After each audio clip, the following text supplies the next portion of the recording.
Welcome back, everyone, to another episode of Apostate of Mind, where we take a critical and scholarly approach to religion, its origin, and its sacred writings. I'm Mark Peralta, and today we're starting a series of episodes where we're going to answer the following question: did Jesus really fulfill Messianic Jewish prophecy? And for that, I've brought in Rabbi Moshe Shulman, who's an expert not only on this history, the Jewish text, but also the Hebrew language. It's going to be an awesome episode, so please stick around till the end. Don't forget to like and subscribe the video and share it with your friends. If you're looking for reasons why, Jewish people still continue to reject Christianity as like the fulfillment of their sacred writings, this is the episode for you. So let's begin. It's good to have you, Rabbi Moshe Shulman. How are you? Hi, how are you doing? Everything's okay. Excellent. So I know that you've got an intro for us. So yeah, what I did is essentially this. Just for the people who know what we're working off of here, you sent me a list of 41 supposed prophecies that Jesus fulfills or whatever. Mm-hmm. They're standard stuff. It's nothing, unusual.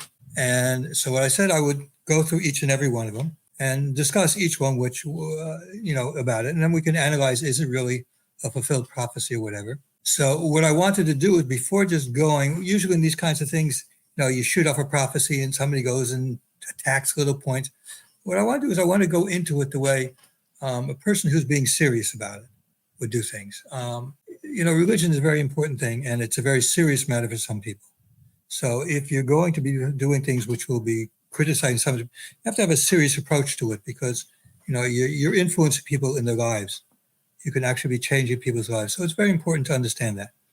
So what I wanted to do is, before we go into the verses that you have there, a number of classical verses are used, I wanted to discuss a little bit about, well, how do we know what a verse means?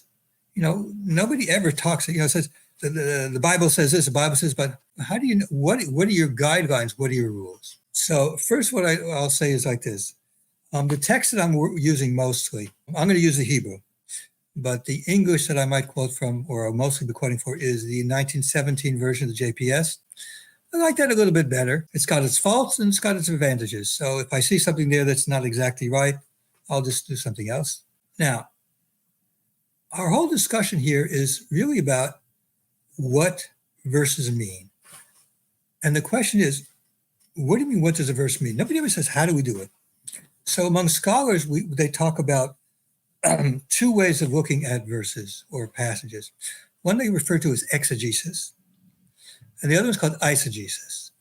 Now, it's very important when we're dealing with a text, especially when you're dealing with people who don't agree with you, that we only do what's called exegesis. So let me explain the difference between the two, give some examples, and then you'll understand where we're coming through here. Exegesis it really means you're saying, what does the verse actually mean? What does a text actually mean? Whether you're talking about a passage or even a verse. Most people don't really, when I speak to Christians, they sort of forget sometimes that most of the Tenach, that I call the Old Testament, is actually prose. Okay?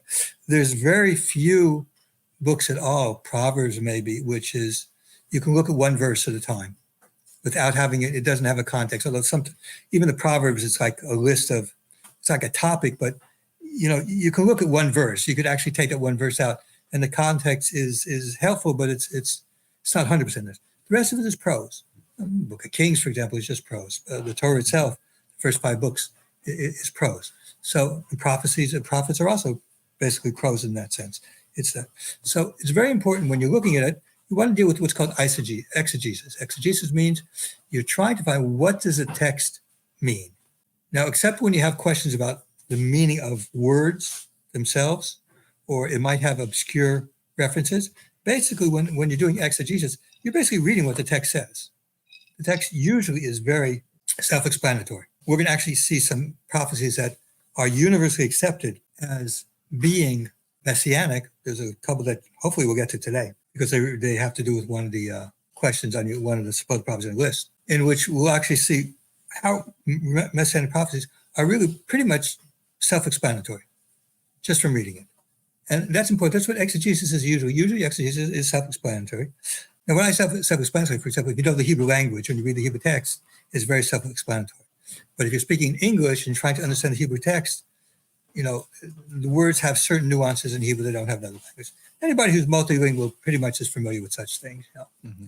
So, if you speak English in another language, depending on how close it is one to another, you realize there's nuances in languages of it. So exegesis is basically trying to get at what does something mean. Sometimes it has to do with the wording that's there, but it's essentially that's what does it mean. Now, also in the same sense, we have to understand when it comes to prophecy, what does a prophecy mean? In the Tenach itself, now I use the Tenach for the Old Testament for those people who are Christians. It's just more comfortable because I don't believe the New Testament is scripture or the word of God anyways. So to me, there's nothing old about it. It's the only one. So I refer the Hebrew word Tenach, which is an acronym for Torah, which is the first 5 books, Nevi'im, the prophets, which involves the prophets and historical books before that, and the Kesuvim, the writings, which Psalms and Proverbs and Job and a few other things there. This is a traditional way of doing it going back 2,000 years or so. Prophecies in the Tanakh we see a certain way, and this is why we have to understand exegesis. So I want to give a perfect example of it, but when we see prophecy in the Tanakh, we see prophecy as being literally fulfilled according to what the text says.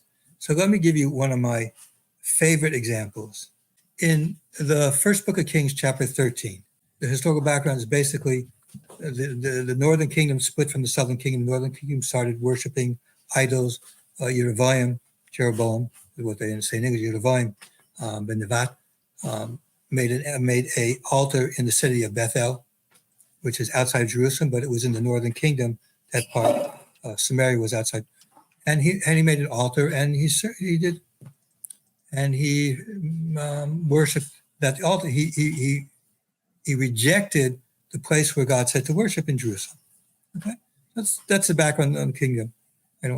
But what happens is a prophet gets sent to him, and he goes to Bethel, and he speaks to Jeroboam himself, and he says this. This is chapter 13 in the first book of Kings, and it's verse 2. I'm reading from the JPS version. I don't think that the KJV or any others have much of it different. So the prophet is saying to Jeroboam himself, and he cried against the altar by the word of the Lord and said, O altar, altar, meaning the idolatrous altar of heaven.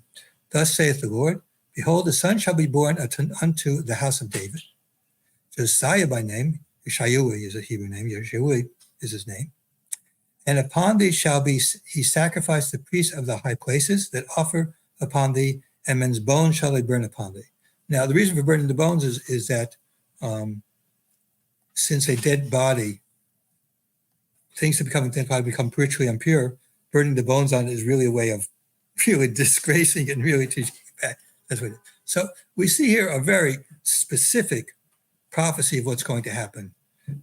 God sends somebody, says specifically exactly what's going to happen. That he's going to kill the priests of it, and he's going to burn bones on it. And it even says specificity of saying who exactly is going to be. Yeshayui is his name in Hebrew, but Josiah is what is in English. This is the person who's going to do it. Now, when we look later on, we actually see this fulfilled in the second book of Kings, the 23rd chapter.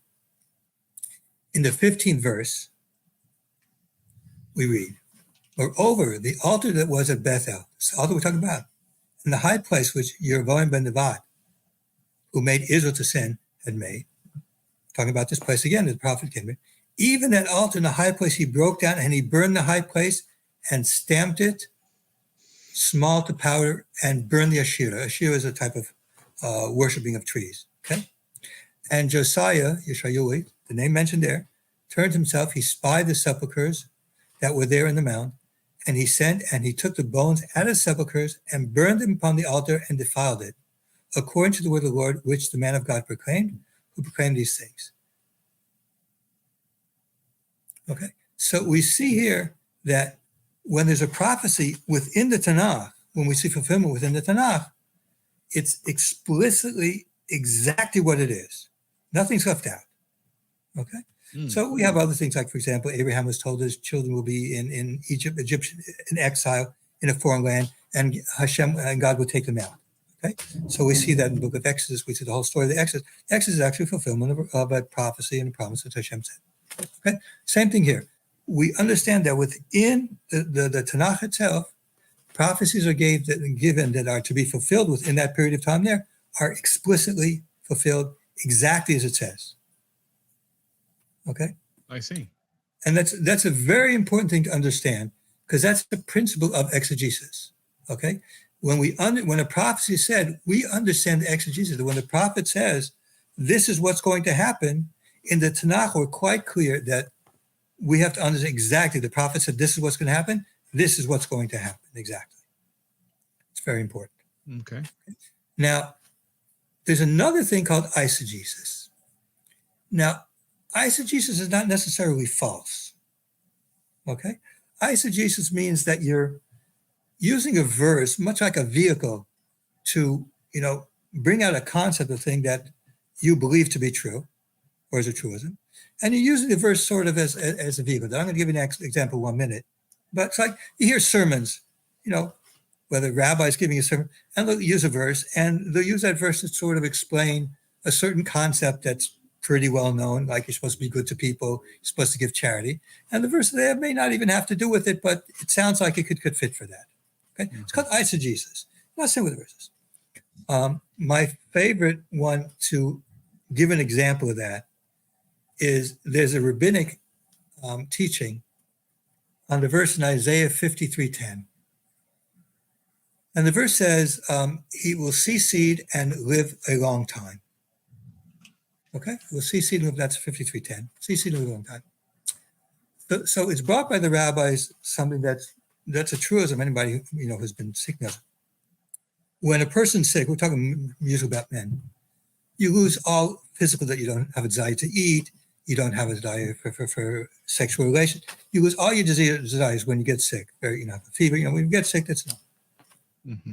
But once a male begins to have his normal sexual desires start to come back, that's a sign he's over the sickness. So that's what the rabbis say. You'll see seed, meaning that you'll have an emission. Your desire, sex will come back. That means you're going to live a long time. Isaiah wasn't talking about that. But it's a nice verse that brings out a point that, it's true. It's a medical information. When a person starts getting his desires back, it's a sign that they're healing from a sickness that they had. That's eisegesis. You can take it or leave it. Okay?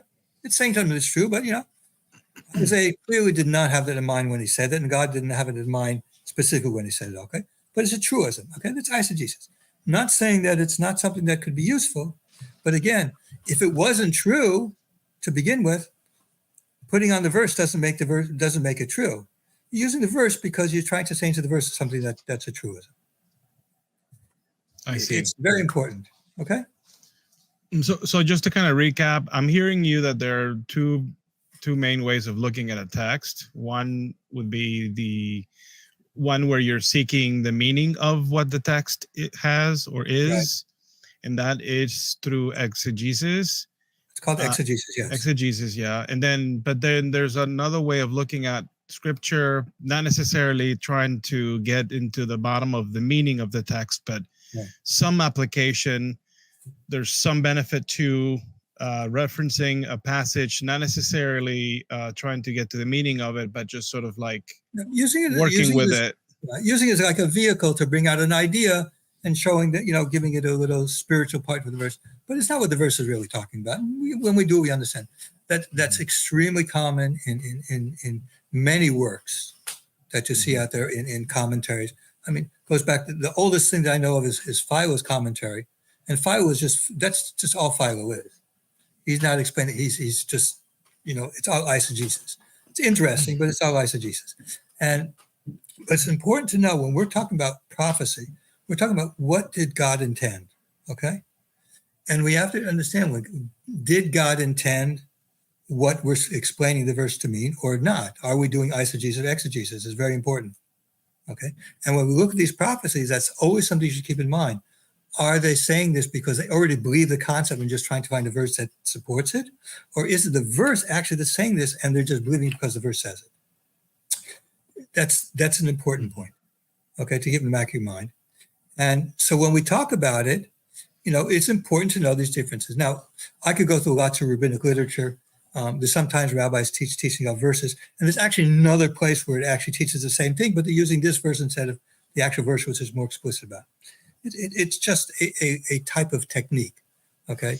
It only becomes important when we're speaking to people who don't believe like us and say, okay, well, where do you get that from? And then you have to explain where it's really coming from, and then just why they're using verse.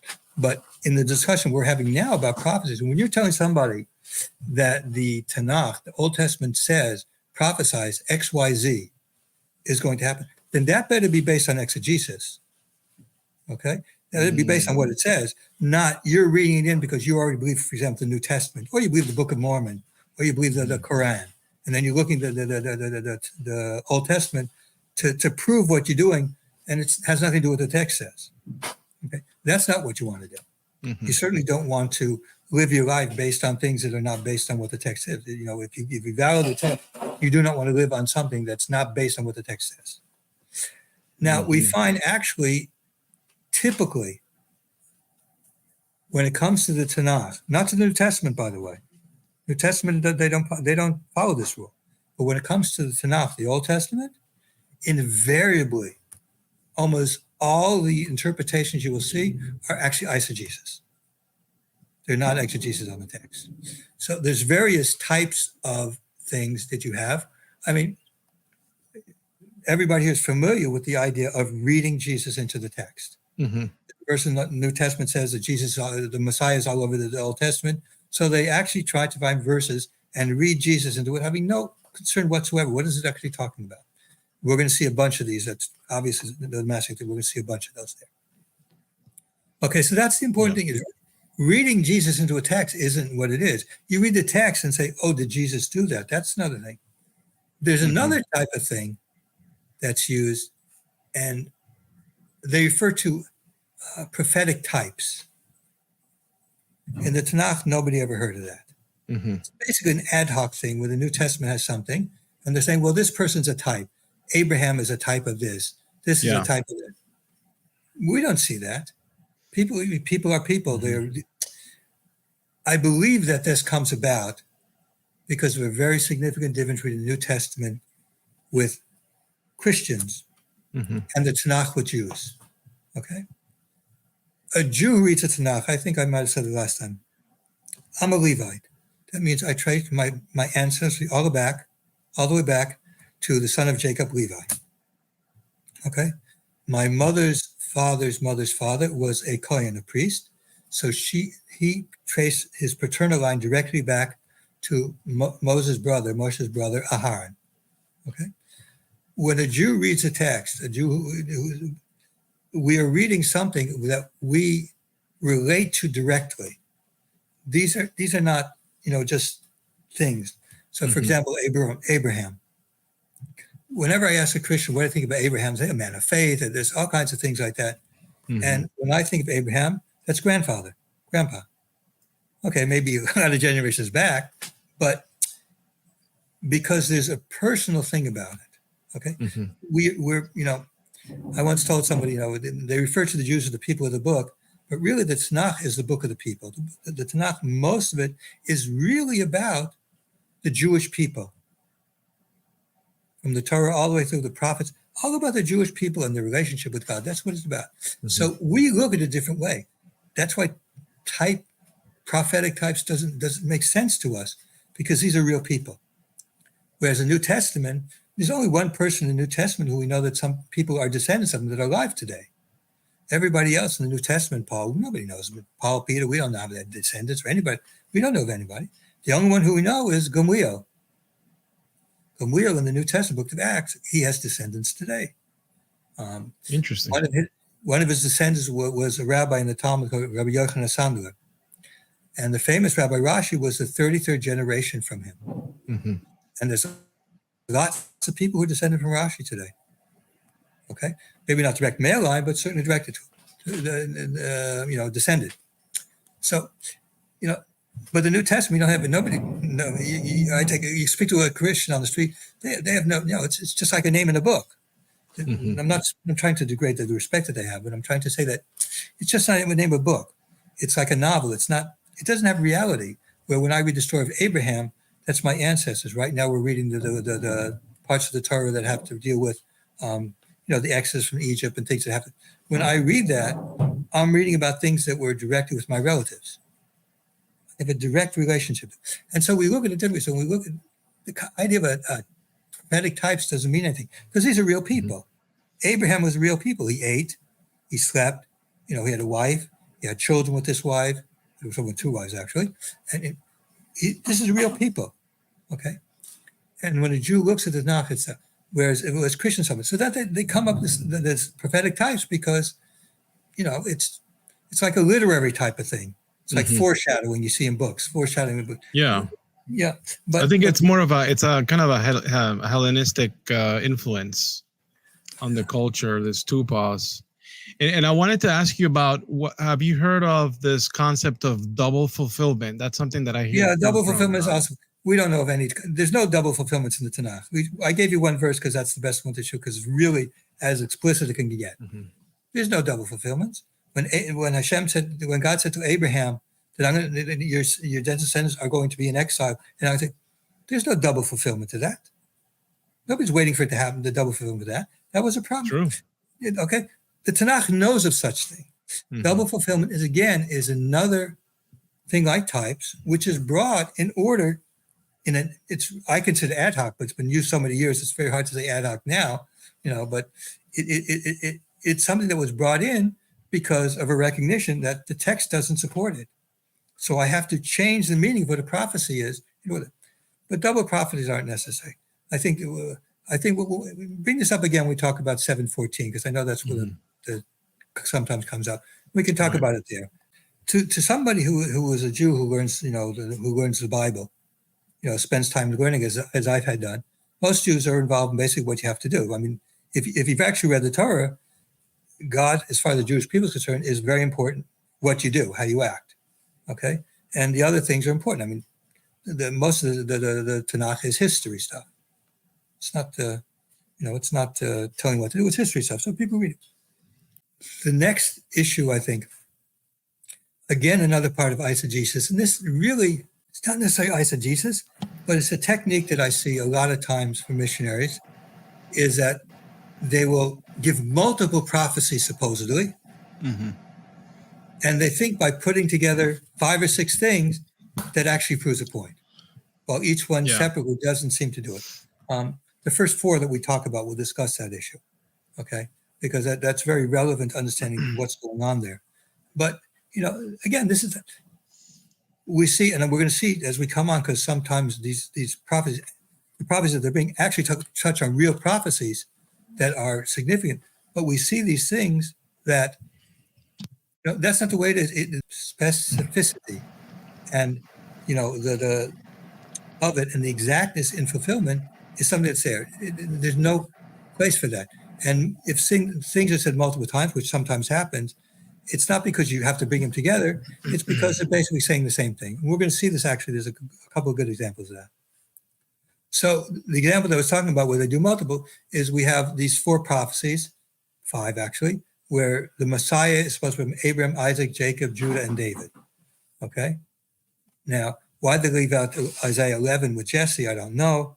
But I don't know. Jesse's maybe not as well known as David is. I don't know. But the point of the matter is why do you have to say all that? Once you said he's supposed to be David, which we're going to see later is very specifically said, why, if he's descended from David, we already know he's a descendant from Abraham, Isaac, Jacob, and Judah. What are you doing all that? So we're going to discuss it even whether they're prophecies, but putting all that together doesn't make it more. I mean, I've seen people say, well, mathematically, the odds of it. Well, if you got 5 things and one of them includes all the other ones, those other ones you just throw out and you just deal with the one. You don't have 5 things. You only have one thing. In fact, mathematically, the odds don't increase if you put things there. But it's a way of giving the impression that there's more there than there is. Okay? And one other principle that I heard, now this was from a Bible exposition prof in seminary, that I heard him talk about within that same conversation about double fulfillment. he said something like that God has a tendency of doing what he's done in the past and then doing it again, but only greater. And I think that the examples that he gave were related to the different covenants. And so you know how there's like the Noahic covenant, the Abrahamic covenant, and then there's like the renewing of these covenants with between Yahweh and his people through different of the patriarchs. And so they're looking at that thinking, well, you see, God is renewing it and he's making it better. And so they're sort of looking at that as a tendency that eventually leads to, you know, the Jesus message later on. What do you think about that? Well, I've heard these multiple covenant theories, but that's not what the text is saying. Is that even a thing? Like, I feel like they're just framing it in a way. I mean, once, for example, after the event in Sinai, nobody talks about the covenant. Covenant is like an agreement that's made, okay, between Abraham. Okay, Abraham makes an agreement, and because of that merit, it goes. I mean, that's not building. That's Abraham made a covenant, and his covenant. There was a covenant made on Sinai. It's not going to change. The covenant given to Abraham didn't change, and as far as I can tell, Christianity, rather than expanding on the Sinai covenant, actually is restricting it. They don't say that everybody has to keep the Torah like Jews do. The exact opposite. The book of Acts is quite clear about that. That's not the case. You know, the non-Jews don't have to keep the Torah. So I don't see how that would even fit. I mean, factually, even according to his idea, but biblically, we don't see that. We don't see anybody saying that. When the Torah was given on Sinai, nobody said, well, we're adding to what Abraham said. When it's talked about Abraham, when it talks about Isaac and Jacob, what they have, it's always talked in the context that this is a continuation of what was given to Abraham. It's not a new covenant. It's just a continuation of the covenant that was given to Abraham. I think one of these verses we'll see that is. And when we talk about, many times it talks about giving the land, it's talked about how the land of Israel is given because of, it was a promise to Abraham, Isaac, and Jacob.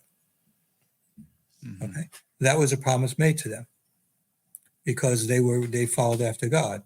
So it's like, it's not, none of them, they neither negated nor anything like that. The covenant Sinai didn't negate or add to it. The covenant Sinai was something special. Okay, when they said the Exodus, so it's not a renewal in the sense like it's a new system now. The way they make it sound is like every time there's a renewing of a covenant, it's a new administration. Like God just changed modes. And so within each covenant, there's like a set of... Let me give a specific example. Abraham was told that part of the agreement of the covenant was that he should circumcise himself.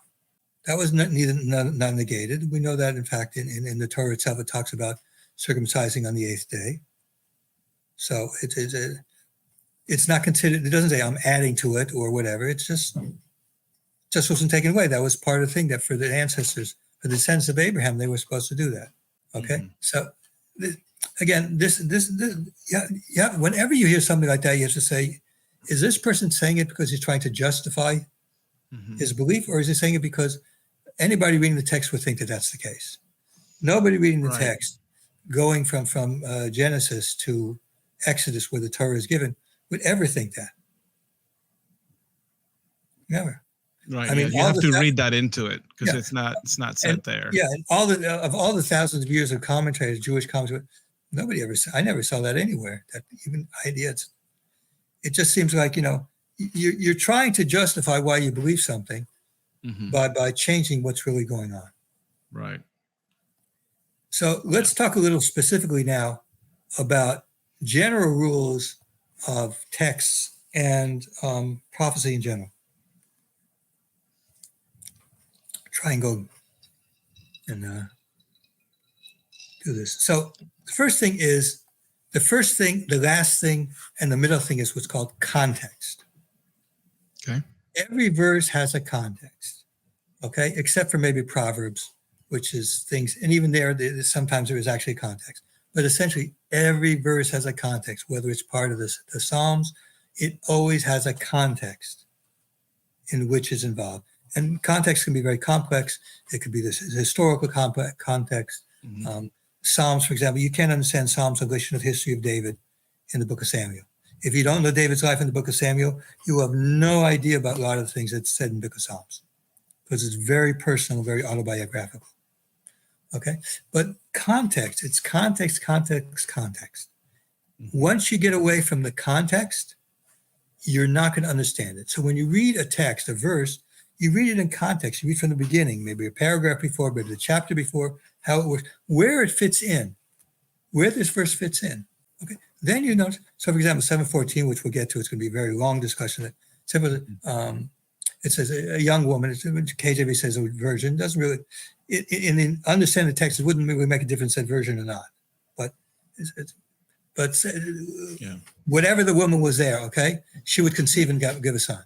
Okay, that's taken out. But what's the context of that? Mm-hmm. What's going on around there? Why? Where's it coming from? Okay. Mm-hmm. Invariably, you find when verses are brought by missionaries, or just just Christians, just consider your pastor, whatever, he's going to bring a verse and say something, but he's never telling the context what's going on. Mm-hmm. Okay, so the context is important for one thing. For two things. Number one, the context. Sometimes you can find out historically what's going on there. 7:14 is going to be very important in the historical context. Okay. And sometimes, if you don't read it in the context, you might not understand what the verse is talking about. Micah 5:2, which in the Hebrew is 5:1. If you don't read the whole thing of what's going on there, you don't understand what's going on. You don't know the context of what it is. So it's very important to read the whole, understand the context before you just look at one verse. So it sounds like you're referring to like the literary context, like what comes before and after, where it fits within the narrative. Literary context. For example, I mentioned the book of Psalms. There are Psalms you cannot. For example, the verse that says the cornerstone that was rejected became the stone that was rejected became the cornerstone. Okay, you cannot understand that unless you understand the specific story that's in the book of Samuel. Mm-hmm. Okay, the book of Samuel tells a story where the prophet Samuel comes to Jesse, David's father, because he was told by God he's going to anoint one of Jesse's sons to be king. Okay, all the kids, all Jesse brings all his kids except David. He doesn't bring. There seems to be something about David that Jesse was ashamed of him. He brings all his sons. These things. Shmuel, another the prophet looks at him and says, "No, not this one." Gets to the last one. You don't have any other more sons? So I got David. David was rejected. Shmuel sees David, immediately anoints him for king. Mm-hmm. That's what David's talking about there. But you would not know that if you did not know David's history. Yeah. That's why context is important. And, even knowing about these, just knowing these stories and knowing where these things fit together, it helps you to understand what's being talked about.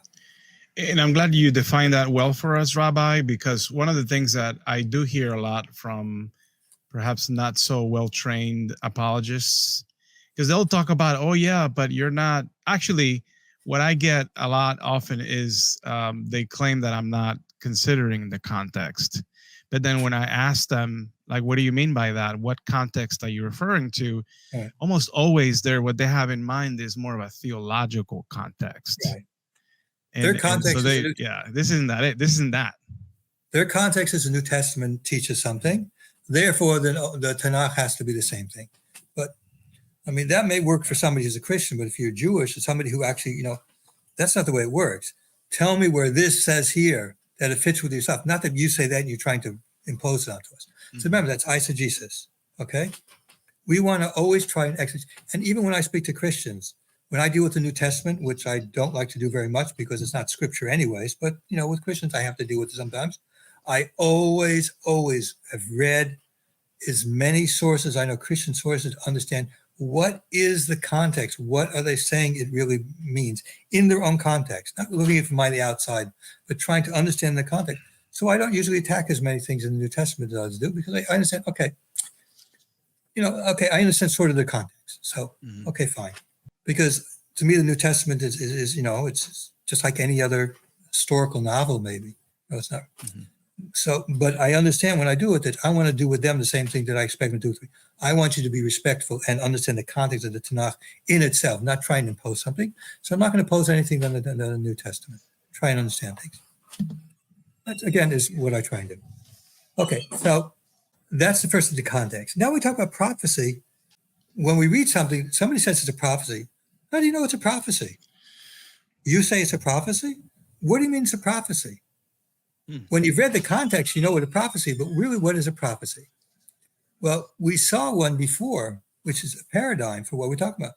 It said that there's going to be the man of God who's a prophet who came to Yervon, told him you should know that, you're a bad boy. And what's going to happen is sometime a descendant of King David's going to come here. He's going to destroy this and burn bones on top of it. That's a prophecy. That's. I don't think anybody looking to say no. I don't think anybody's doing that. No, that smells like a prophecy. It looks like a prophecy. Okay. So when you read a thing, you have to be careful. Is that a prophecy or is it not? Okay. Sometimes we have things in the Tenach which just telling future events is going to happen. Not to when God tells Abraham his descendants are going to be in exile for and enslaved for 400 years, for example. That's just telling what's going to happen in the future. It's not a prophecy in the sense of a prophecy. It's just saying, hey, listen, right now in the order of things, this is going to happen. Or, for example, Lot in Hebrew. He gets the angels come to him and tell him your city is going to be destroyed. It's not a prophecy. These guys are coming to do it. They're coming to do it. I wouldn't consider that's not really a prophecy. Prophecy is sometime in the future is that. Now, I don't want to get into what prophets are sent for, but we're going to deal with just the issue of prophecy here. Prophecy means you're saying something to happen in the future. Again, your paradigm is what I showed in the Book of Kings. That's your paradigm for what a prophecy is. Okay. When somebody says something, you have to. Does that look like that? Now, whether it's been fulfilled or not is a different story. In that particular case, it was fulfilled within the Tenach, but Messianic prophecies haven't been fulfilled. We agree also that there's prophecies for the Messiah, but they haven't been fulfilled. But they will be fulfilled according to what it was said there. So, the question is this really prophetic? Is this really prophecy or not? Or is it just somebody saying that God promised? Or is it just something that somebody thinks that the prophet really isn't? So what you're saying is that in order for us to correctly determine whether or not something is prophetic, we expect there to be some clues within the text. It has to be pretty. It has to be pretty. As we said, it has to be explicit. Okay, you have to say something who reads in the context, reads the whole. Let's say, not just one verse. Let's say the whole paragraph. Say is like 2 or 3 verses, 3 or 4 verses. If you read the whole thing and it looks and smells like a prophecy, it's talking about something's going to happen. Then okay, you can say that verse is prophetic. Okay, there's some prophecy involved in that verse. Okay, that you can say. But if it doesn't, a lot of things pulled from the Psalms is it's not prophetic. No. Psalm 2:12. It's not prophetic. We'll get to that, I know, probably sometime. But, it's not a prophecy.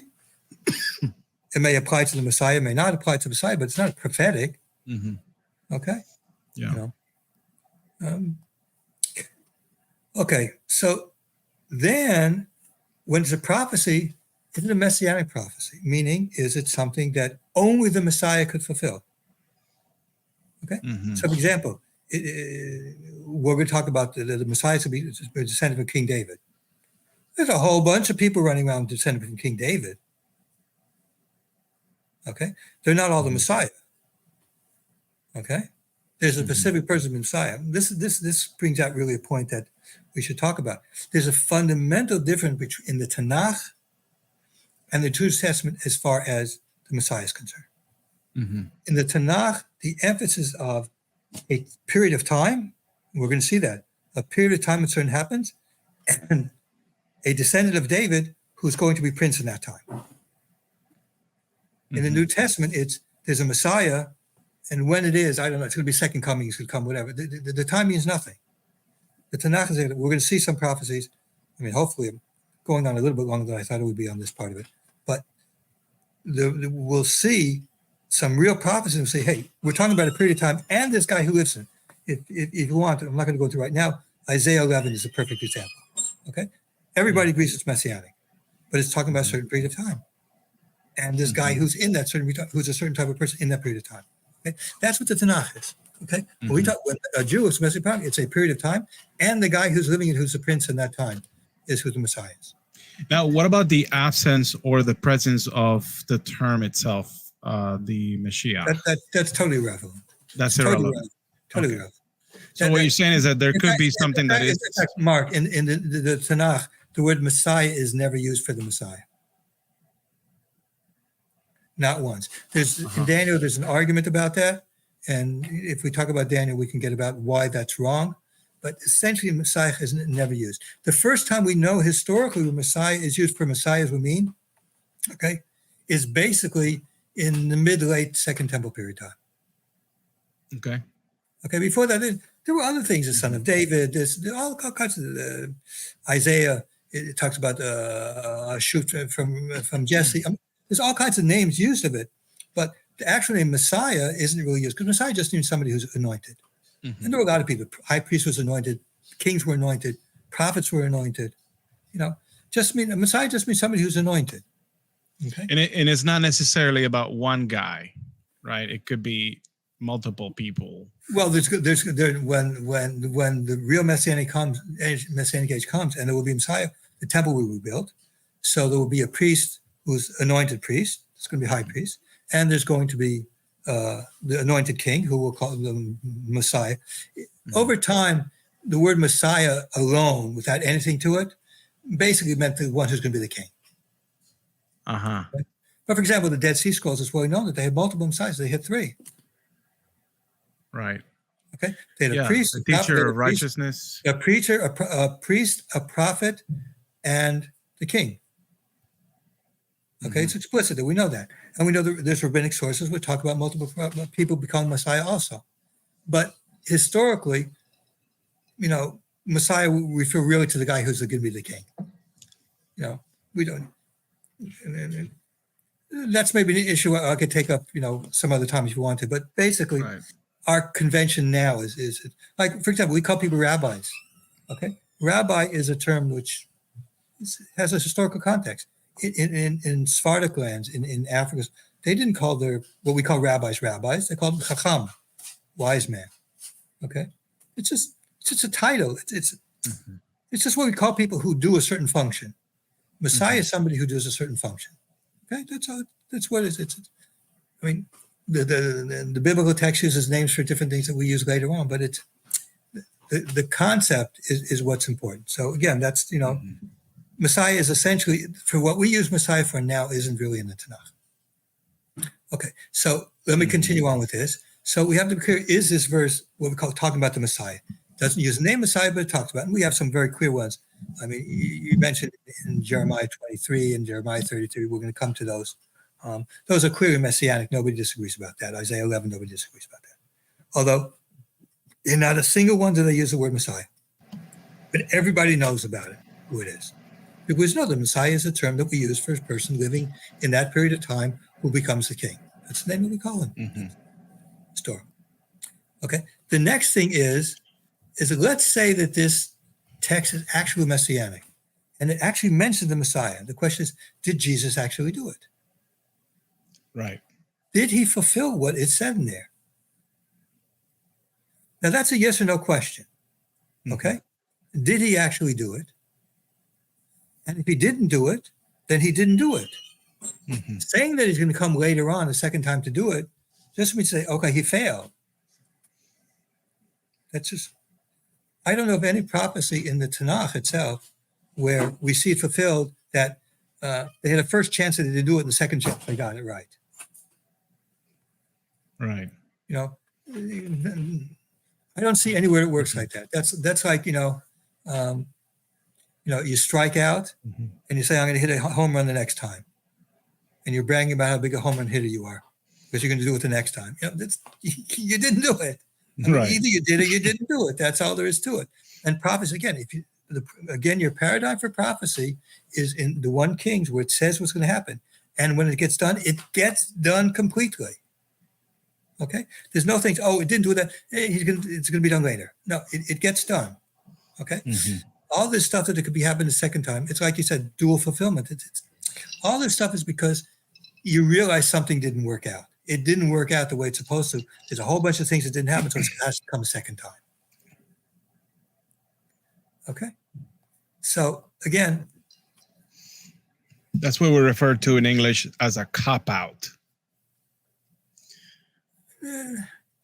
It's basically what happens when you see that somebody fails and you're trying to redefine it. We should talk about this sometime. It's called cognitive dissonance. It was a very, very famous book written in the 50s, When Prophecy Fails. I don't know if you've heard about that. It was a phenomenal book. It was not even written about Christians. It was written about a UFO cult. What actually happens when they say that a certain day something's going to happen and it doesn't happen, what do they do afterwards? It's phenomenal because it's so true, and because we've seen it happen. Many Jehovah's Witnesses had the same thing when they predicted things in the 1800s and it didn't work. So it's a very well-known thing that happens to people who get totally invested into it. Okay, that's maybe a discussion for another time, not for now. Yeah, so again, I agree.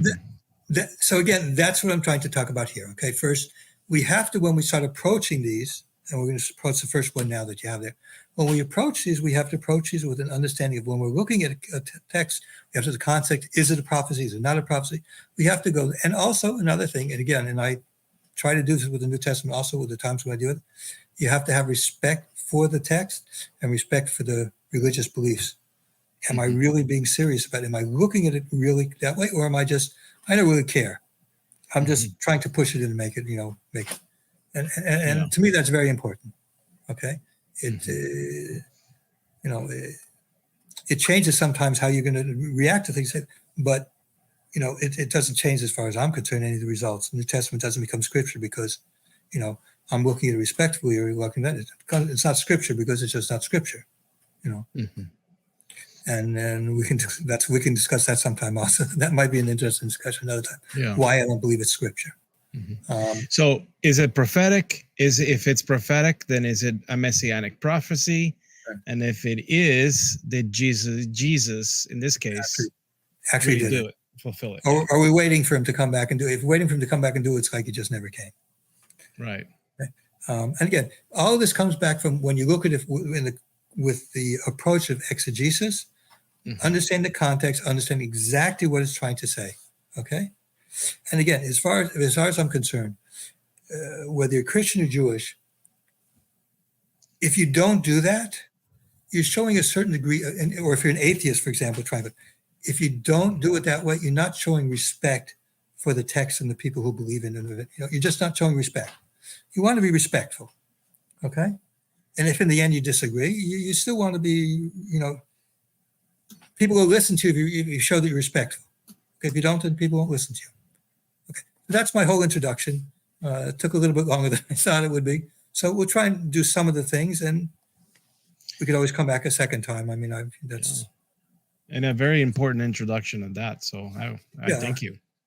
Yeah. Well, again, the reason why I say it is because many of the times when people are, I consider myself not a counter missionary, but a Jewish apologist. I'm trying to say, hey, listen, this is what God really taught the Jewish people. This is what it says. That's what I'm interested in. New Testament, it's not scripture. I know why I don't think it's scripture. We can talk about that. So I don't really, but this is, so that's my approach. So and it's very important. Where am I coming from? I'm coming from the way of saying, I have respect for the text. I have a respect for God and for the prophets who and they meant something that had a context. I'm not going to play games with it. Okay. There are places where there's going to be disagreements, and there's valid disagreements in certain language and certain. I'm not going to. No, that's not the point. The point is when you approach it with a certain attitude and respect for the text, you come out looking at things differently, and it's very important. And I think it also convinces people. Also, if you want to convince people, but that's but we're just talking about really the proper way. Okay, so. You know what? Why don't you read me the first one that you had, and we'll start discussing it. So, folks, we've got 41 prophecies, so-called Messianic Jewish, Jesus fulfilled prophecies. I know we're not going to be able to get to all of them, but we're going to start with number 1. And I can't wait to see how this turns out. Do you want to post it and read it? Oh, there you go. Okay. So the first one is that the Messiah would come from the line of Abraham, and generally the texts that are Referenced here are Genesis 12, verse 7, and Genesis 22, verse 18. Okay, that's good. Just by the way, I think we should. So you gave me 41, but if you have people listening have other favorite prophecies of theirs, because there's got to be 1,500 prophecies that they threw out. Any favorite ones that they have with the verses is posted. Feel free to send it to Mark, and once we get finished, we could even go through some of those also, unless somebody sends one that's really important. Isaiah 53 we talked about last time, so we don't have to do that again. But I can explain certain things in Isaiah 53 that might be difficult. What you think is difficult to understand how it refers to Israel. Mm-hmm. Okay, so the first one here is the Messiah would come from the line of Abraham. And there really is two verses, 12:7 and 22:17-18. So what I'd like to do is, let's take a look at them. Let me look at my private screen here. You can't see it, but let me do it. And then for the viewers, what you're looking at on the screen is on the left side, we've got the Hebrew text, and on the right side is a translation. My preferred one here is a JPS, or the Jewish publication. So that's what you see there. Right. So anyway, again, his JPS is a little bit different. He's using the later one. I like the 1917 more. I agree much more with some of the words he used translation. Don't agree with all, as I said before. Okay, so let's look 12:7 and then 22. Okay, so let's see what 12:7 says. Now, 12:7, of course, as you know, isn't part of a whole discussion here. It's chapter 12 starts off where God is speaking to Abraham, and he's telling him that he's supposed to leave his home, and that if he doesn't and follows it, he's going to be blessed for following God and doing what he says. And it talks about how he travels around with his family. We get to verse 7, it said, and the Lord appeared to Avram. He hadn't changed it to Abraham yet, so his name was still Avram, and said, unto thy seed will I give this land. Now, what he's talking about is Abraham traveled, and he went to the land, which was the land of Canaan then, and God showed him the land. And then God tells him, listen, to your descendants, I will give this land. Okay? Now, I don't see anything prophetic in that. mm-hmm. As far as Messianic, I don't see anything prophetic. It's a promise that God gives, that I'm going to give this to you. And this, of course, was fulfilled in the book of the beginning of the book of Joshua. Mm-hmm. Where the land was given, that was fulfilled in the book of Joshua. That is the beginning of the fulfillment. In the book of Joshua was fulfilled. Okay, so it was given to the descendants of Abraham. Okay, I don't see any prophetic thing there at all. Okay, the next one is 22. Okay.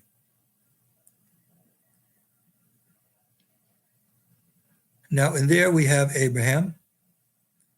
This is the famous story where the binding of Isaac. Okay, and God tells Abraham as a test, it says that specifically he's testing him to see if he's going to listen to him. He's totally faithful to God. He brings his son there, and then God sends an angel to stop it. So after that, this is what it says there. I'm going to start in verse 16. By myself I have sworn, says the Lord, because thou hast done this thing, meaning he listened to him, and hast not withheld thy son, thine only son, that in blessing I will bless thee, and in multiplying I will multiply thy seed. As the stars of the heavens, the sand which is upon the seashore, and thy seed shall possess the gate of its enemies, and in thy seed shall all the nations of earth be blessed, because thou hast hearkened unto my voice. Now, significantly, first of all, this is a promise, semi-prophetic maybe, but what's important to understand is what is the blessing here that God is giving? God says specifically what the blessing is, that he will, Abraham, who had no, just his one child, he was willing to give his one child, Isaac was his one and only child from his actual wife. He had a child from a servant. He was willing to give his only child, which means his progeny would be totally wiped out. And because he was willing to do that, what was his reward? That God said he would multiply his descendants. It's not just this one Isaac, his one son, he's going to have a lot of sons. And he's going to have children, grandchildren, great-great-grandchildren. He's going to have a lot of children. Invariably, what we're going to see, and this is a very important thing to understand, that invariably, God's promises is always in this physical world. There are a few places which talks about judgment and reward in the next world, a handful at most. Primarily, it's what's going on in this world, and there's a very fundamental reason for that. And if you think about it 1 second, you have to understand it. A God who promises things pie in the sky and never has to deliver in this world, that's easy to do. They're a dime a dozen. Okay, they're a dime a dozen. But a God who promises that he's going to give you the land and does it, or a God who promises something this physically in this world that you can see, you're going to have descendants and descendants until even today, there are now millions of them, even though they've tried to kill us, and murder us, they're constantly trying to murder us, we still are here. You know, that's the God that his word is fulfilled. You can see it. There's an important verse in the book of Deuteronomy. I don't remember what it is offhand, but I remember the Hebrew. I'll say the Hebrew and I'll translate it. Hanestudas Hashem Elkaini, Anigus Luni Venani Adoilam. Hanestudas, the hidden things, are for God. Those things that you see, world to come, what's coming, that's God's business. Okay? We see there's promises for that. That's God's business. Nigos, those things are revealed, what he's going to do, the Messianic age, the things that are going to happen, or what he promised the Jewish people that no matter what happened, the Jewish people would always be here. Okay? That's revealed for everybody to see. God promised the Jewish people always be here, and we're sitting here today. You know, Jesus promises you're going to have something with, I don't know, do you know anybody who's come back to say that it's true? Nobody knows. That's a hidden thing. You're not going to, but God, who's a power, does things in this world. And we see that. That's why the promises that we see invariably are promises of this world, because that's something I can say, oh, that was fulfilled. God promised Abraham his descendants would have the land. Book of Joshua tells it happened. We have archaeological evidence that Jewish people lived in the land. Okay? We know that. So they were exiled, they came to the second Timothy, they lived in the land. Okay? Because they've always lived in the land of Israel. Even when they were exiled, there were different places they made out. In Jerusalem, this is a promise given to Abraham. And it's openly because that's what it is. And that's exactly what's going on here. This is nothing messianic. This is God saying that, you know what? Abraham, your children are going to be important. They're going to multiply and they're going to be here. And we today, 2024, which 3,000 years later, are sitting here talking about, and you're talking to somebody who's descended from Abraham. One of those people. That's what the promise means here. It's not messianic at all. Science not even mentioned it. What? Not messianic at all. Yeah, I agree 100%. And that's one of those things that I see the New Testament authors do a lot is they'll because have you seen how the I think it's the Apostle Paul in Galatians? Yeah, I'm going to talk about. I really actually want to talk about Galatians, but first, I want to talk about what I believe is from God. Then we can talk about what Paul says, because, you know, I think Paul, there's a few things about Paul that's a problem. Okay. So this is the point, you know, from this, we have to take 2 points. Number one, this is not messianic to begin with. And number two, we have to understand something which is very difficult for Christians to understand, that the promises invariably in the Tenach are always about what God's going to do for the Jewish people in this world. There are a few places Isaiah talks about how those who are dead are going to rise, and Daniel talks about there's going to be people who will rise to be judged, stuff like that. You know, there at the end of Isaiah talks about how the wicked people are going to be punished. Okay, there's some of that. Okay, but the most important thing from both sides is first what God's going to do for us, and second, of course, what we have to do for God. You know, that's all the commandments we have to, all the things we have to, you know, all these things. You know, so everything.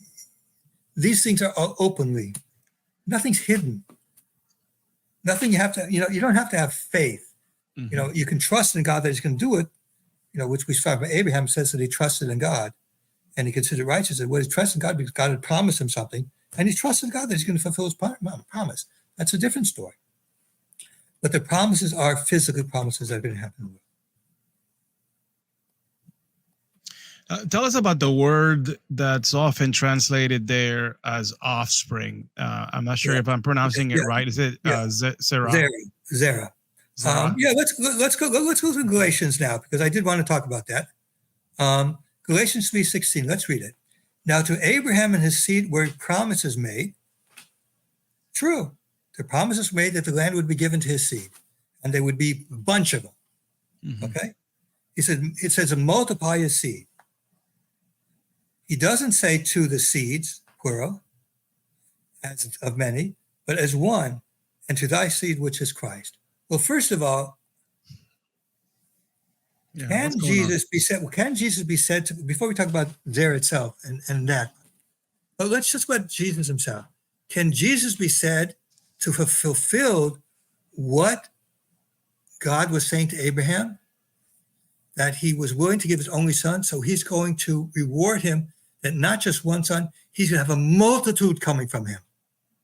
From this one son's going to be a multiple.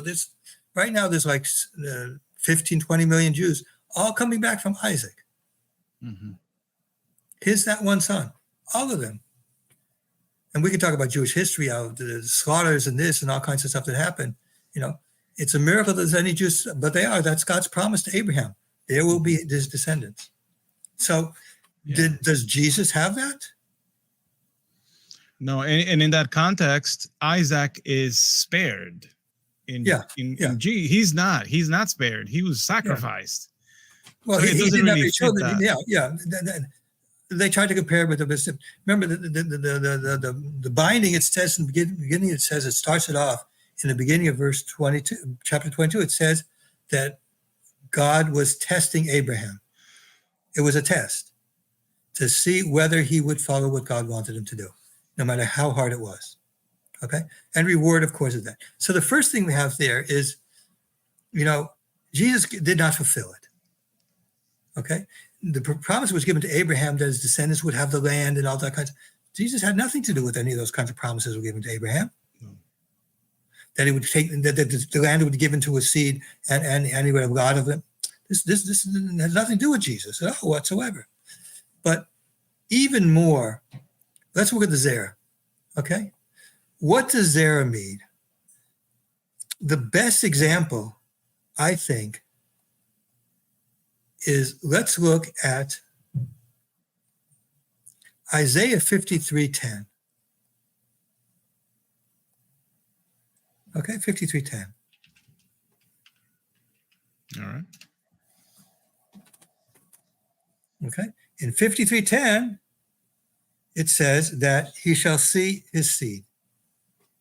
Mm-hmm. Now, understanding to be referring to Israel, of course, means a lot of descendants. Now, I've seen missionaries try and say, well, that means his spiritual seed.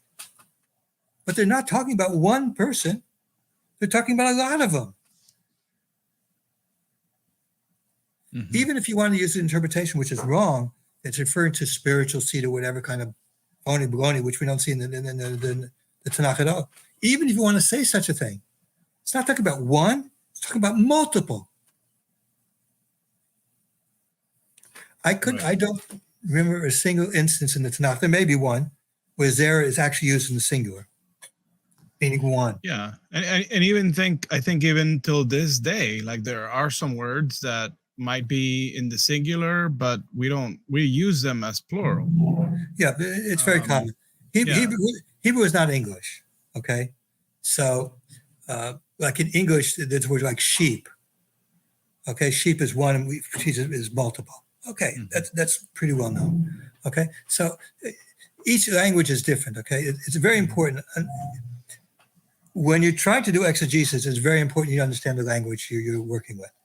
Looking in a Strong's Concordance or something like that doesn't help you, because Strong's will give 5 or 6 things and you won't know which one's going to apply because you don't know how to read the text and get the contextual the contextual cues of what's going on, the nuances from it. Okay. That's one of the things that makes it very difficult discussing some of these things with Christians who don't know the language, because they don't get that. Okay. Anything more to say on that? Yeah. So again, the 2 points about this with the Galatians gets wrong is, number one, is the blessings are for this worldly things, the land, descendants, stuff like that, which was not true with Jesus. And number two is he just there is multiple. And if we look at other places like Isaiah 53:10, where Zer is used there, nobody says it means just a single one. It doesn't even make sense. Mm-hmm. If you're taking the servant as Jesus, what do you mean? What's the single seed? Who's he talking about? There's going to be another Messiah coming later on? We don't. Doesn't make sense. Okay. So again, this is basically Paul doing eisegesis. Mm-hmm. Okay. So if you want to see a very good example of New Testament where it's eisegesis, Galatians here is a good example of it. Mm-hmm. Now, a question, Rabbi: Would Paul have been doing some sort of, I don't know, rabbinical practice contemporary to his day? Is this a Mishnah? Is this something else? Like what would be? Okay, what you're trying to say is like this. Okay, so he's doing eisegesis, Mm-hmm. but is this like a valid type of thing? And the question is only if you've assumed your answer, then you're putting into a text. The Zera thing you can never, is just flat out wrong. Well, let's just say, he's playing with and doing something like that, whatever.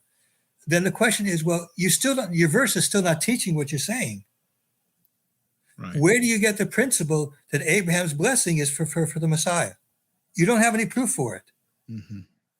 The verse you're using doesn't say it's eisegesis. But remember when I gave the example from the rabbis, the reason why I give the rabbis of Isaiah 53:10, because it's quite clear. What you're saying the verse is hinting at is true. When you get well, you start feeling better. And your desires come back. Well, it's not what the verse says, but okay, you can consider that a valid type of eisegesis. What your underlying thing is true. Okay. However, here the question will remain: where do you have it that Abraham's promise is fulfilled in the Messiah? That verse is not what it's saying from. So where is your underlying proof of it? Mm-hmm. Where do you get to them? Oh, because I believe that Jesus. Okay, well, you believe it means that your argument's circular. You have no support for it.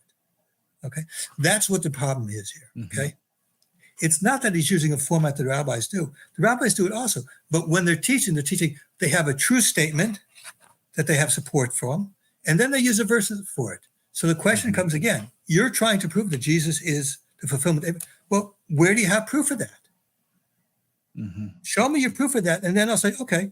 I mean, it's not what the verse says, but okay, I understand it's an eisegesis, it's a measure. That's fine. But first, you have to be able to prove it, or it's just simply rejected. There's a famous rabbi, Nachmanides, who was one time, in a disputation in Spain. They forced Jews to actually get into disputations about their faith, and somebody brought up a medrash of one sort, and he said, "Listen, a medrash is like a sermon. I could reject it if it's not what the truth is. It's rejectable." Okay, and the same with that, it's rejectable if it doesn't have. If what you're claiming isn't true, then it's just not true. Okay, you could bring 1,000 verses. The verse is not. The truism is just being attached to the verse, not the verse is true. Is your proof of it. And that's what's going on there. In Hebrew, in the Talmud, we refer to something as an asmachta.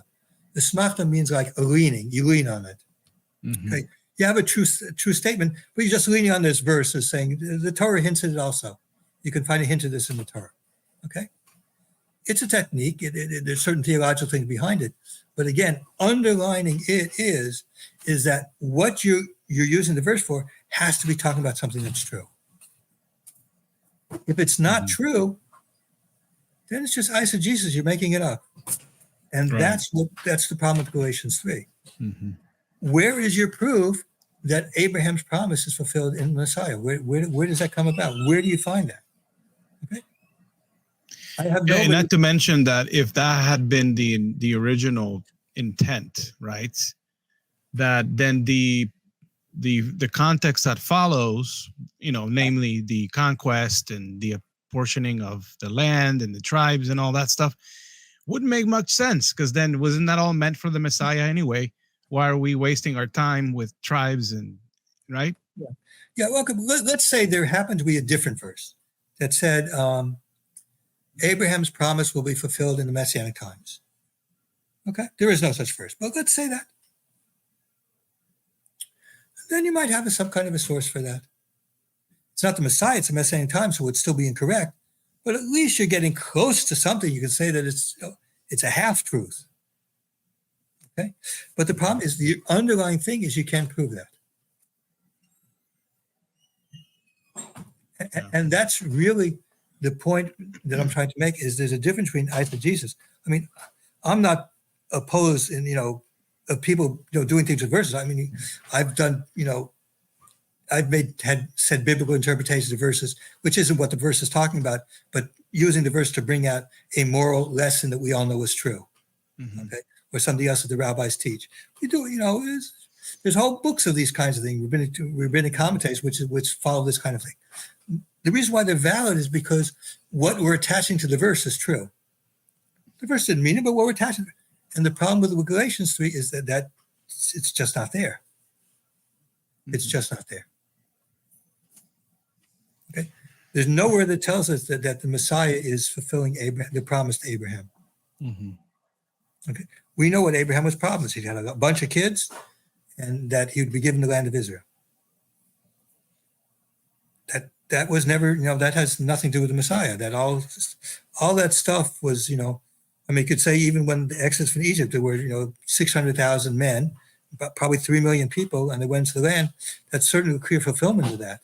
As soon as they entered that in Joshua, the whole promises to Abraham would be given. The only part of the promise wasn't that we were told it would be forever. So he's told it was going to happen, but later it gets added that's going to be forever. It will never take away. We see many verses. Even if they go into exile, they're going to come back again.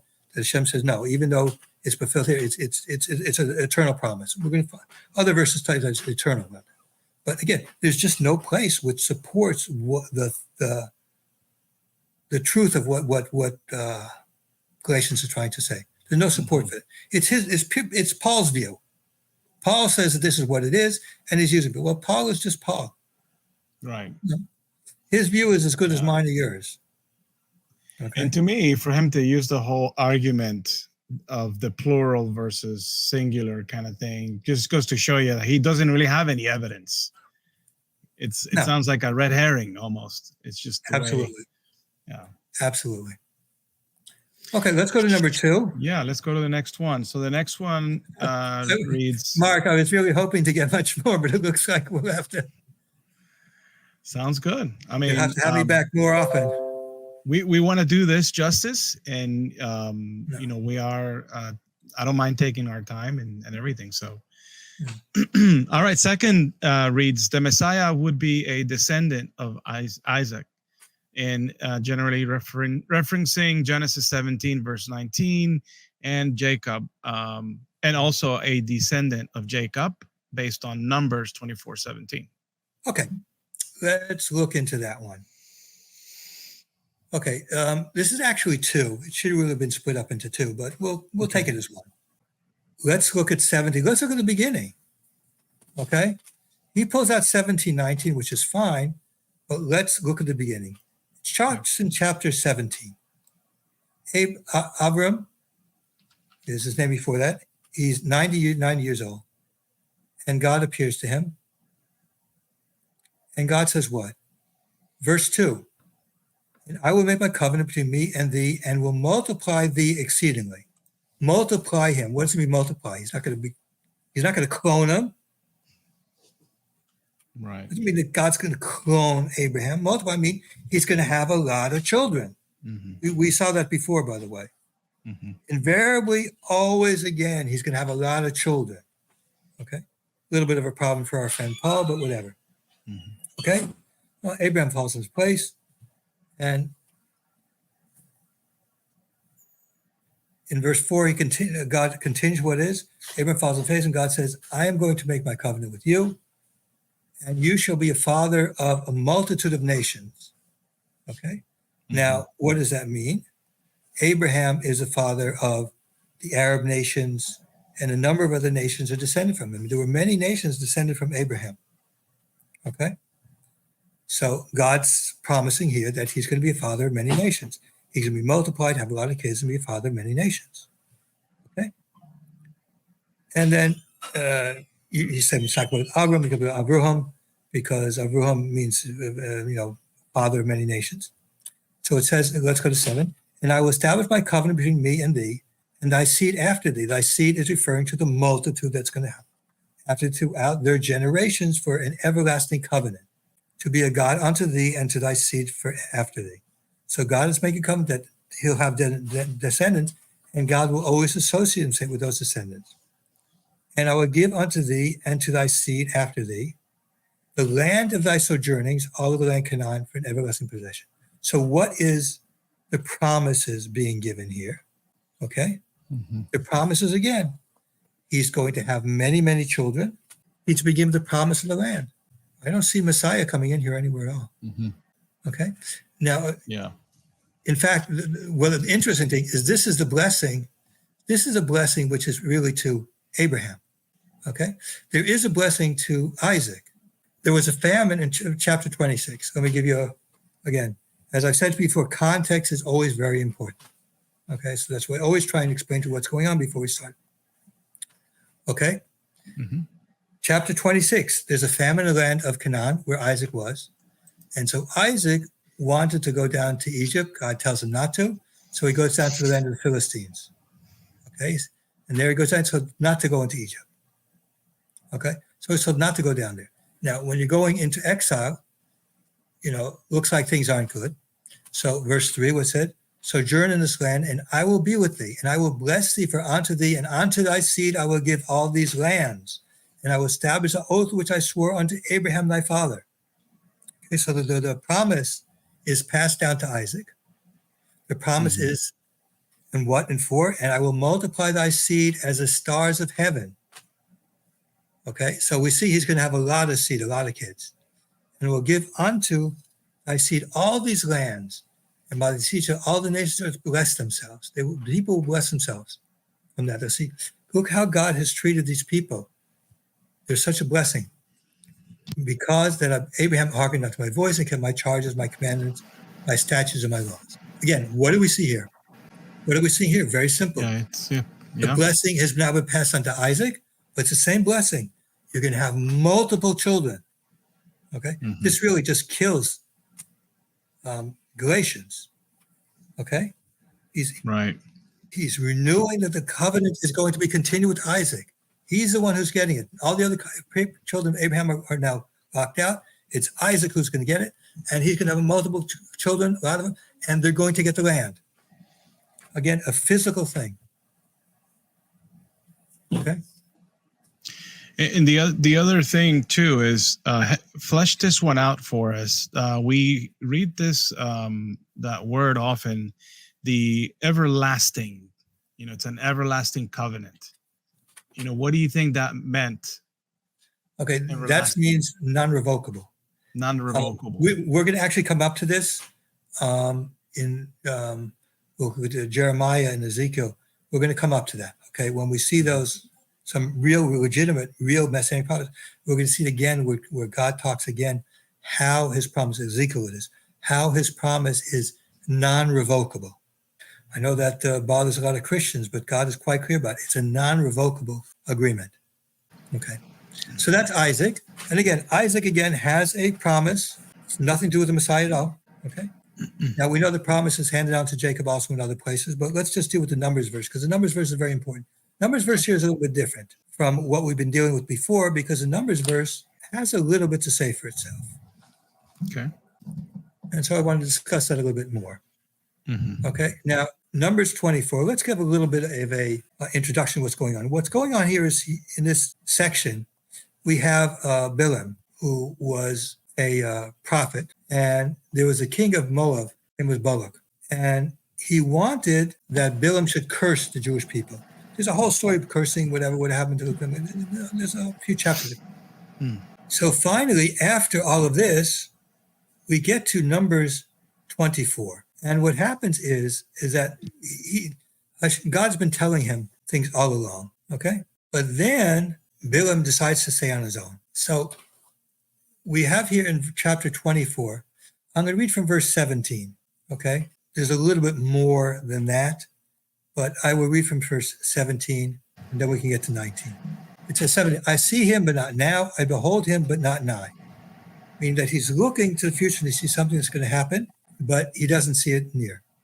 There shall come forth a star out of Jacob, and a scepter shall rise out of Israel. Scepter refers to somebody's going to be a king who's a descendant of Jacob, and shall smite through the corners of Moab, and break down all the sons of Seth, and Edom shall be a possession. Seir also, even his enemies, shall be a possession. And out of Jacob shall one have dominion, and shall destroy the remnant of the city. And he looked on Amalek, after talking about those, looked at Amalek, and took up his parable, and said, Amalek was the first of nations, but his end shall come to destruction. Okay, so what do we see here? We see that somebody descended from Jacob, who's going to have a scepter, who's going to be a king, is going to destroy, he's going to be a warrior and destroy all these nations. Okay, now there's two possibilities of understanding this. I'm going to do the first one, which is from Rashi, and then we'll do another one. In fairness, we're going to, give the multiple ones. And Rashi understands this referring to King David. Where does he get it that it confers to King David? He points to the second book of Samuel, chapter 8, where David has wars. And one of the wars he has, we see in verse 2, and he smote Moab, meaning he destroyed Moab. And we see various next couple of verses, he says other places where he destroyed. And then we get down to verse 13, and it talks about David got him a name, and he returned smiting the Arameans. Okay, and in 14, he puts garrisons in Edom. So we see that King David, similarly to what in 24, he's a descendant of Jacob, and he has a scepter, he's a king, and he destroys the nations that it says in chapter 24 he's going to do. Rashi says that's what it means. However, there is another interpretation. So let's be fair and do the other interpretation, because this is the one that Christians are trying to say is a Messianic type of interpretation. And just to be clear, it really does look like that should be the right interpretation if you read the latter part of that verse on 17, where it says invariably the commentary Rashi, what he's trying to do, not 100% of the time, but certainly most of the time, he's trying to give you the simple meaning of the text, within its context, what seems to be what it's talking about the best. Okay, so we do see it lines up with David. However, there is an interpretation that exists. It's not certain if it's literal or not, where it says that the star coming from Jacob is referring to the Messiah. Now, we know this because in the 2nd century, there was a revolt of the Jewish people against Hadrian when he tried to restrict them from being able to keep the Jewish laws, like the circumcision, Shabbos, and things like that. They revolted against him. The leader's name was Bar Kokhba. He became actually a king for about 3 years. The war lasted about 3 years, and he was a king for a time. He changed his name to Bar Kokhba, the son of a star, because of this verse here. Okay? So there is a homiletic way of understanding it to be that, Messianic. So I don't think it's a simple meaning. There are Messianic, so we can't say it's not. However, if you read it, I don't see how, even if you say it's Messianic, what's that have to do with Jesus? Jesus was not a warrior like King David. He did not, fight wars with Moab and all these different places, whatever. He didn't do that. He was not the warriors defeating Edom. Okay, he didn't do that. So how could you say he fulfilled it? So even if you want to say Numbers 24 is Messianic, which there is support, again, there's Jewish support for that, okay? Whether you consider it weak or strong is really not the point, but there is Jewish support for that. I have to admit the truth. However, Jesus did nothing in it. Even if you say he's going to come back and do it, you've read Left Behind, I'm sure. We could talk about that sometime. But I mean, I read the whole thing where you have all these wars and stuff like that going on. But bottom line, he never did it. So it's just something that, even if it is, it's not on the list of things he did. So it doesn't belong in the list of things, prophecies about Jesus, because he didn't do it. Okay? So even if you want to take that view, which again, I didn't find any commentary that says that, a Jewish commentary that says that's the one, but I do know that it has been used in Medrash and stuff like that, referring to Messiah. And of course, we know historically, Bar Kokhba took the name because of that. Has nothing to do with Jesus.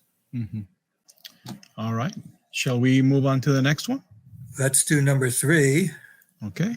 So the third one is the Messiah would be from the tribe of Judah, and they're looking at Genesis 49:10. And here's that word again, scepter. Again. Yeah. Scepter is a sign of ruler. Being Ruler, right.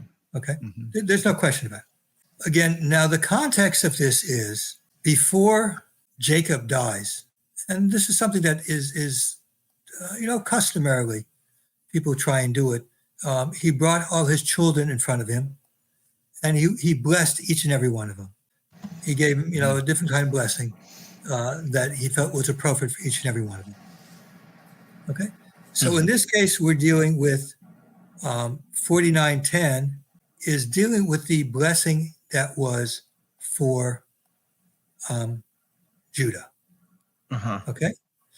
Now, the blessing actually starts in verse 8. Okay? Okay? It says, Judah, thee shall thy brethren praise, thy hand shall be on the back of thine enemies, thy father's sons shall bow down before Judah was known. When they had the wars in for conquering the land, Judah, the tribe of Judah was very important in that. Okay? Judah is a lion's whelp. From the prey, my son, thou art gone up. He stooped down, he crouched as a lion, and as a lioness, who shall rouse up? Okay. Now, this clearly seems to be indicating what's happening when they're going to conquer the land. The tribe of Judah is again, leading in many wars. But here it comes to something else, which the Christians interpret one day. There's other interpretations. The scepter shall not depart from Judah, nor the ruler stand from between his feet, as long as men come to Shiloh. That's the way the JPS translates it. The King James translates it, I think, a little bit better in this case. What the King James says is that scepter depart from Judah, nor the lawgiver from between his feet, until Shiloh comes. Now, what is Shiloh?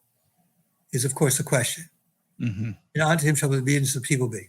Okay, tell us a little bit more blessings for him. What's going to happen? Shiloh was a city in the desert. They made the tabernacle. Okay, they didn't have a temple, so they worshipped in the tabernacle. Now, when they conquered the land. The tabernacle was brought to Shiloh. It was a central part. Okay. Now, Shiloh was eventually destroyed. It was still an important place.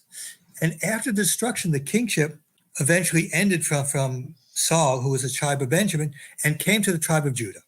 Now, the simple meaning by many commentaries, and I think this is really what the actual meaning is that until the Jewish people go to Shiloh, meaning they come, Shiloh ends, and the actual founding, the actual bringing together of the kingdom, the anointing of David that happened there. Until that time happens, then when that time happens, then the scepter will go to Judah, and that he will be the one who has the right to be king. Okay, that's the simple understanding from there, what I believe. However, let's ignore that a second. Let's go and say, okay, let's say it refers to Messianic. Okay. So how is this understood to be Messianic? And then let's see if it can apply. Okay. The Messianic understanding is that the scepter shall not depart from Judah means when the Messiah comes, he will be the king, the last one. And then there'll be nobody else besides him. Okay. So essentially it ends there. Now, with that, there's a few problems. As I pointed out first, Shiloh, the word Shiloh is ambiguous. It could be for the But if we say it refers to the Messiah, it's not referring to Jesus. Why? Well, the simplest, of course, is this. What does the scepter refer to? Does the scepter refer to kingship, or does the scepter refer to rulership? It could be a governor or somebody who had the power to rule. Okay. In either case, Jesus had neither of them. Again, Jesus had neither of them. As far as kingship, the kingship stopped in Babylonia. There is one exception. Bar Kokhba was king for 3 years. So even after Jesus, there was somebody who was a king, a Jewish king. So that doesn't work very well. But more importantly, let's take the scepters meaning rulership. Okay, you're a ruler. Okay. I want to look at a passage in Jeremiah 52, something that people don't know about. Okay.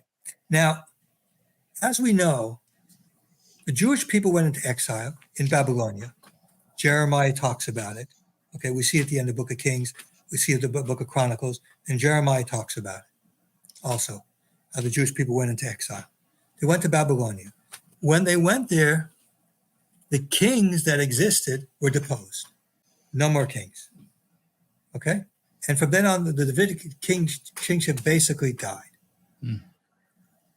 However, if we understand scepter to mean rulership, that they were like ruling over the Jewish people, let's look at Jeremiah 52, 31. Okay? I'm going to read a little bit long passage, but just to understand what's going on here.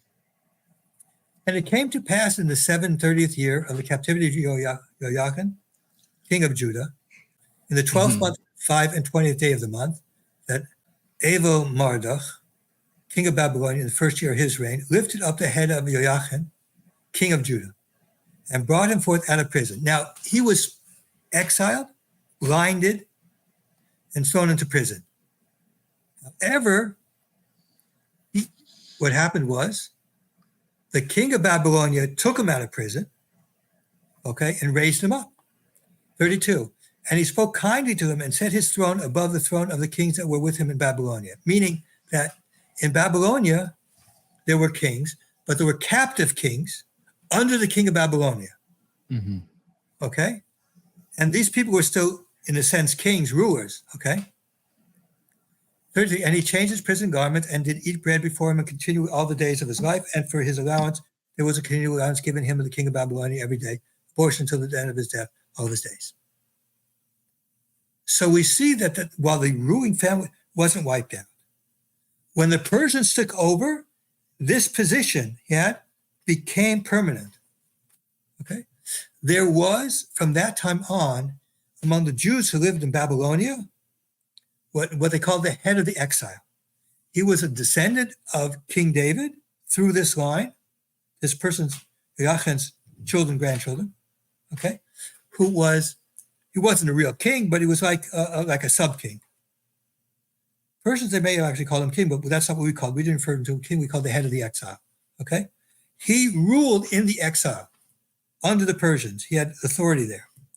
It wasn't a very uncommon thing, like almost like a client kingdom. He ruled the Jewish people.